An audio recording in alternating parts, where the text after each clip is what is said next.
Bible గ్రంథంలోనే భక్తుల ప్రార్థనలు, వాటి రకాలు. పార్ట్ 2. దావీదు, ప్రభువా నా కన్నులు తెరువుము. కీర్తనల గ్రంథము 119వ అధ్యాయము 18వ వచనము.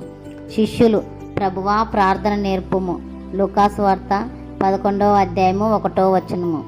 కనాను స్త్రీ, ప్రభువా నాకు సహాయం చేయుము. మత్తయి సువార్త 15వ అధ్యాయము 25వ వచనము. సంసోను, ప్రభువా నన్ను బలపరచుము.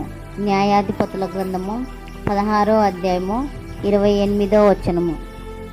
సిలువపై దొంగ, యేసు నన్ను జ్ఞాపకం చేసుకొనుము. లూకాసు వార్త 23వ అధ్యాయము 42వ వచనము. మోషే, ప్రభువా నీ మహిమను నాకు చూపుము. నిర్గమాకాండము 33వ అధ్యాయము 18వ వచనము. పౌలు, ప్రభువా నేనేమి చేయవలెను. అపోస్తల కార్యములు 22వ అధ్యాయము 10వ వచనము. యెషయా, ప్రభువా నన్ను పంపుము. యెషయా గ్రంథము 6వ అధ్యాయము 8వ వచనము.